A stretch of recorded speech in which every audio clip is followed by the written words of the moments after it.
अस्सलाम वालेकुम, मैं हूं तारिक और ये है HTML का 11वां लेसन।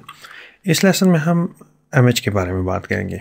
इमेज है उसका जो टैग है वो इस तरह लिखा जाएगा img, फिर सोर्स और फिर जो इमेज आपने जो है ना दिखानी है वो, फिर alt और फिर टाइटल, और ये दोनों में से कोई भी आप यूज़ कर सकते हो, ऑप्शनल है। फिर हाइट और फिर वेट, और फिर जो है एंड टैग इस तरह जो ना होगा दूसरे टैग्स की तरह, चूँकि वो पिछले लेसन में मैंने आपको बताया था। alt एट्रीब्यूट जो है वो आप यहाँ पे जो भी मैसेज लिखेंगे वो ब्राउज़र में आएगा। तो टाइटल भी इस किस्म का ही एक एट्रीब्यूट है।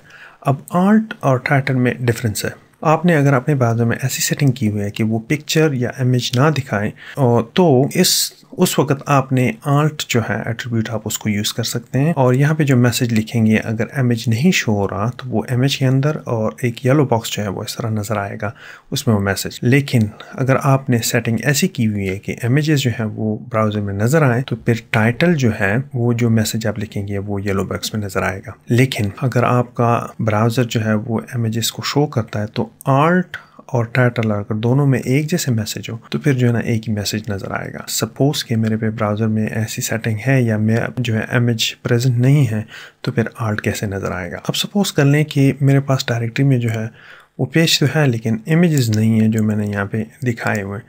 ये जो है आपका एडिटर है। यहाँ पे मैंने जो पहला पैराग्राफ शुरू होता है बॉडी में, this is an image in line with the text. अब यहाँ पे इमेज की जो है वो टैग दिया गया है। यहाँ पे alt में लिख देता हूँ। यहाँ पे मैंने alt का एट्रीब्यूट लिख दिया और उसमें मैंने मैसेज दिया हियर इज़ एन इमेज। इसको मैं सेव कर लेता हूँ और वहाँ पे मैं इसको रिफ्रेश कर लेता हूँ।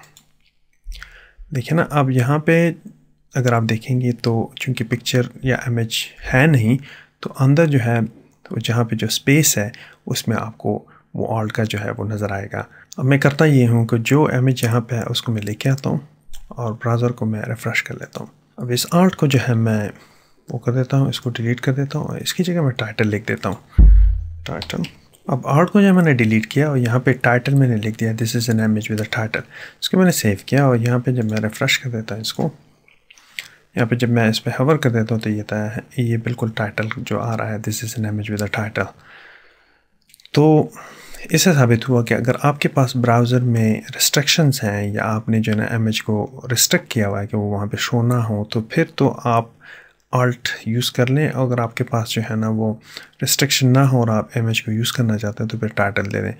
अगर आपके पास जो है टेक्स्ट टू रीड जो है सॉफ्टवेयर है तो फिर alt जो है अपना कमाल दिखाता है। जो कुछ alt में लिखा होगा वो टेक्स्ट टू रीड जो सॉफ्टवेयर रीड कर लेता है। अब यहाँ पे वापस मैं आता हूँ। अब जो है ब्राउज़र में अच्छा रहता है कि अगर आपने जो है ना इमेज को शो करना है तो उसकी जो है आप डायमेंशन दे दें सबसे पहले। जैसे कि मैंने हाइट यहाँ पे दी हुई है 30, वेथ जो दिया हुआ है 30। अगर आप वेथ और हाइट नहीं देते तो ब्राउज़र जो है कैलकुलेशन में टाइम लगा देता है और लोड होने में भी टाइम लगा देता है। तो बेहतर ये है कि आप पहले से जो है ना स्पेस रिजर्व रखें। जैसे कि मैंने यहाँ पे हाइट जो है 30 पिक्सल और वेथ जो है 30 पिक्सल रखी हुई है, तो उसमें ब्राउज़र जो है वो इसको ये स्पेस जो है एलोकेट कर देता है और लोडिंग में जो है ना कम वक्त लेता है। इमेज जो है वो एक्चुअली इनलाइन टैग है और अगर आप उसको लिखेंगे बॉडी में और पैराग्राफ में, जैसे कि मैंने यहाँ पे लिखा हुआ है this is an image inline with the tag, फिर इमेज का जो है ना मैंने टैग दिया हुआ है। उसमें बुक इमेज है, एक्चुअली PNG उसकी टाइप है, और हाइट जो है मैंने 100 पिक्सल लिखी हुई है, वेथ मैंने 150 दी हुई है। फिर होगा ये कि ये फ्लो ऑफ द टेक्स्ट के साथ जो है ना वहाँ पे रिप्रेजेंट होगा। ये एडिटर में आपको नज़र आएगा। ये है एग्जैक्टली वही प्रोग्राम मैंने लिखी हुई है ये यहाँ पे, और ये टाइटल को मैं हटा देता हूँ फ़िलहाल। इसको सेव कर लें और वहाँ पे इसको रिफ़्रेश कर लें। आप देख रहे हैं कि यहाँ से पैराग्राफ शुरू हो रहा है दिस इज़, और जो फ्लो ऑफ द टेक्स्ट के साथ जो है ना इमेज जो है ना जा रहा है, और ये हुआ इसका सबूत कि ये इनलाइन जो है टैग है। अब बाज़ औक़ात आपने जो है इमेज एक साइड पे देखी होगी और टेक्स्ट जो है उसको फ्लो अराउंड करता है। जैसे कि यहाँ पे आप देख सकते हैं कि इमेज है ये, और फिर आपने देखा कि इसमें टेक्स्ट जो है ना सारा एक साइड पे लिखा हुआ है। तो इसमें एक्चुअली जो इमेज है वो लेफ़्ट जो है अलाइन हुई है, और कभी इस तरह भी होता है कि इमेज जो है वो राइट अलाइन होती है, उसका सारा टेक्स्ट जो है इस तरफ की फ़्लो होती है, फिर इमेज होता है और नीचे जो है ना उसके टेक्स्ट होता है। उस तरह पैराग्राफ में आप उसको लिखेंगे, आपने इमेज का जो है ना टैग दिया सोर्स दे दी, फिर अलाइन जो है ना आपने लेफ़्ट दे दिया, और हाइट और विड्थ मैं उसको दे देता हूँ कि मैं उसको रिज़र्व कर सकूँ। फिर मैंने पूरा टेक्स्ट दिया, इतना लंबा टेक्स्ट मैंने दे दिया कि ये जो है ना रैप हो जाए इमेज के इर्द गिर्द। अब मैं आपको ब्राउज़र में दिखाता हूँ। जैसा कि यहाँ पे सेव हुआ तो रिफ़्रेश कर लें तो जो नीचे होगा ये जो है ना अलाइन हुआ है सारा। ये जो है ना दिस इमेज इज़ यूज्ड, जैसे कि यहाँ पे लिखा हुआ है this image is used together with, तो इसी तरह this image is used together with.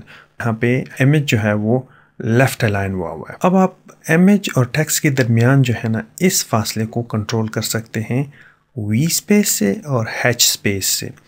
Hatch space जो है वो रखेगा हॉरिजॉन्टल स्पेस रखेगा टेक्स्ट और इमेज के बॉर्डर के दरमियान, और वी स्पेस जो है वो टेक्स्ट और इमेज के बॉर्डर में वर्टिकल स्पेस रखेगा। लाइन के बाद जो लेफ़्ट में लिया हुआ है यहाँ पे मैं लिख देता हूँ वी स्पेस, मैं कह देता हूँ कि 5 पिक्सल जो है ना उसको दे दें, या सपोज कर लें कि 10 दे दें कि आपको सही नज़र आए। और इसको आपने सेव किया Ctrl+S, और वहाँ पे आपने इसको, अब यहाँ पे आप देखें कि होता क्या है। इसको आपने रिफ़्रेश किया तो आपने देखा कि जो वर्टिकल स्पेस है वो बढ़ गई है। इस तरह अगर हॉरिजॉन्टल स्पेस जो है मैं उसको कंट्रोल करना चाहूँ तो मैं यहाँ पे वी स्पेस उससे पहले या बाद में हॉरिजॉन्टल स्पेस लिख सकता हूँ। मैं यहाँ से पहले लिखता हूँ एच स्पेस, और इसको जो है मैं सेव कर लेता हूँ और वहाँ पे मैं उसको रिफ़्रेश कर लेता हूँ। तो आप हॉरिजॉन्टल स्पेस को यहाँ पे देखते रहिए, ये जो है ना स्पेस बढ़ गई। अब अगर आप जो है वो पिक्चर को या इमेज को जो है ना राइट पे लेके जाना चाहेंगे तो फिर आप उस पे यू करेंगे, सारा का सारा टैग जो है उसी तरह रहेगा, इमेज सोर्स book.phd। अलाइन जो है वो राइट होगा, और हाइट जो है उतना मैंने रखा हुआ है, और विड्थ जो है उतना ही रखा हुआ है, और फिर सारा टेक्स्ट मैंने दिया हुआ है। तो अगर आप उसको सेव करेंगे और देखेंगे तो आपको जो है ना वो यूँ नज़र आएगा, ये सारा का सारा जो है, और इसी स्पेस को उसी तरह जो है ना आप कंट्रोल कर सकते हैं। अब इमेज को जो है आप एज ए लिंक भी यूज़ कर सकते हैं, जैसे कि उसके लिए होगा ये कि AHREF इक्वल, फिर मैंने लिंक दी हुई है। एक्चुअली डिज़ाइनर जो है ये हैश यूज़ करते हैं अगर लिंक का अभी आपको पता नहीं है और बाद में आपने यहाँ पे लिंक लिखनी है तो वहाँ पे आप हैश डाल दें। ये टैग बंद हुआ, फिर इमेज का टैग शुरू हो गया। इमेज सोर्स उसका है book.phd, और फिर आपने जो है वो लिंक बंद कर दिया। अपने टेक्स्ट डेटा में मैं यहाँ पैराग्राफ में लिखता हूँ this image is use as an link, उसी तरह मैंने पूरा दिया हुआ है सारा। यहाँ पे आके मैंने इमेज का टैग दे दिया, हार्ट और विड्थ दे दी, और जैसे मैं इसको सेव करूँगा और यहाँ पे रिफ़्रेश करूँगा तो आपको इस किस्म का नज़र आएगा, देखिए ना पूरा। अब अगर मैं इस पे जो है ना जैसे ही हवर करता हूँ तो ये हाथ में तब्दील हो जाएगा। उसका ये मतलब है कि ये लिंक है। यहाँ पे आपको कुछ नज़र नहीं आ रहा, लेकिन अगर आप चाहते हैं कि यहाँ पे जो है ना ब्लू बॉर्डर आए, जैसे कि लिंक्स में अंडरलाइन होता है, किसी टेक्स्ट को अगर आप लिंक बनाते हैं तो वो अंडरलाइन हो जाता है, इस तरह इमेज जो है उसका बॉर्डर जो है वो ब्लू हो जाता है। यहाँ पे मैं फिर लिख देता हूँ कि जैसे मैंने दिया हुआ है बॉर्डर 0, इसको अगर मैं 2 कर देता हूँ या 1 करता हूँ कि आपको अच्छी तरह नज़र आए, और उसको सेव कर लें और उसको रिफ़्रेश कर लें तो आपको वो ब्लू बॉर्डर नज़र आया। और जैसे आप उसको क्लिक करेंगे तो वो पिंक हो जाएगा, क्योंकि वो कोई लिंक था नहीं, ऐसे ही डमी लिंक था, तो इसलिए कुछ है नज़र नहीं आ रहा आपको। लेकिन अगर आप चाहते हैं कि वहाँ पे ब्लू बॉर्डर नज़र ना आए तो फिर आप उसके बॉर्डर के जो है आप 0 रखें तो आपको जो है वो फिर नज़र नहीं आएगा। इसको सेव कर लें आप और वहाँ पे रिफ़्रेश कर लें तो आपको कोई जो है ना वो लिंक वाला बॉर्डर नज़र नहीं आएगा। ये हुआ इमेज के बारे में लेसन। अब अगले लेसन पे मिलेंगे, तब तक खुदा हाफिज़।